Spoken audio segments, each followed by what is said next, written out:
11 ವರ್ಷಗಳ ನಂತರ ಬಾಗಿಲು ತೆರೆದ ಮಾರಮ್ಮನ ದೇವಾಲಯ. ತಹಶೀಲ್ದಾರ್ ಮಹೇಶ್ ಕುಮಾರ್ ನೇತೃತ್ವದಲ್ಲಿ ನಡೆದ ಯಶಸ್ವಿ ಶಾಂತಿ ಸಭೆ ಗ್ರಾಮದಲ್ಲಿ ಸಂತಸ.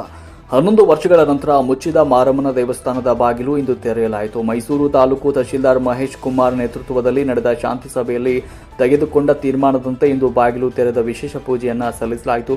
ಮೈಸೂರು ತಾಲೂಕು ಜಯಪುರ ಹೋಬಳಿ ಮಾರ್ಬಳ್ಳಿ ಗ್ರಾಮದ ಮಾರಮ್ಮ ದೇವಾಲಯದಲ್ಲಿ ಇಂದಿನಿಂದ ಎಂದಿನಂತೆ ಪೂಜಾ ಕೈಂಕರ್ಯಗಳು ನೆರವೇರಲಿದೆ. ಸುಮಾರು 11 ವರ್ಷಗಳ ಹಿಂದೆ ದಲಿತರ ಪ್ರವೇಶಕ್ಕೆ ನಿರ್ಬಂಧ ಹೇರಿದ ಹಿನ್ನೆಲೆಯಲ್ಲಿ ಭಾರೀ ವಿವಾದ ಉಂಟಾಗಿ ಬಾಗಿಲಿಗೆ ಬೀಗ ಹಾಕಲಾಗಿತ್ತು. ದೇವಾಲಯದ ಬಾಗಿಲು ತೆರೆಸಲು ಸಾಕಷ್ಟು ಬಾರಿ ಸಂಧಾನ ಸಭೆಗಳು ನಡೆದಿತ್ತು.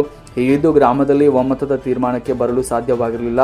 ಇಂದು ತಹಶೀಲ್ದಾರ್ ಕಚೇರಿಯಲ್ಲಿ ಸಮಾಜ ಕಲ್ಯಾಣ ಇಲಾಖೆ ಅಧಿಕಾರಿಗಳು ತಹಶೀಲ್ದಾರ್ ಮಹೇಶ್ ಕುಮಾರ್ ಅವರ ನೇತೃತ್ವದಲ್ಲಿ ಶಾಂತಿ ಸಭೆ ಕರೆದಿದ್ರು. ಎಲ್ಲಾ ಕೋಮಿನ 5 ಮುಖಂಡರನ್ನ ಸಭೆಗೆ ಆಹ್ವಾನಿಸಲಾಗಿತ್ತು. ಸುದೀರ್ಘ ಚರ್ಚೆ ನಂತರ ಮಾರಮ್ಮ ದೇವಾಲಯ ಬಾಗಿಲು ಮತ್ತು ತೆರೆಯುವ ನಿರ್ಧಾರಕ್ಕೆ ಬರಲಾಯಿತು.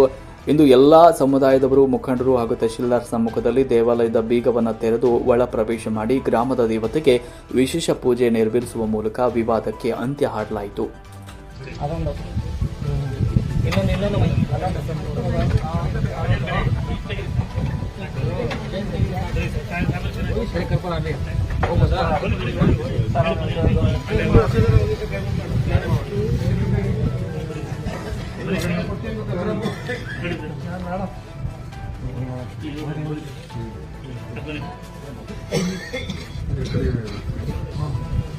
ಕ್ಲೀನ್ ಮಾಡೋಣ.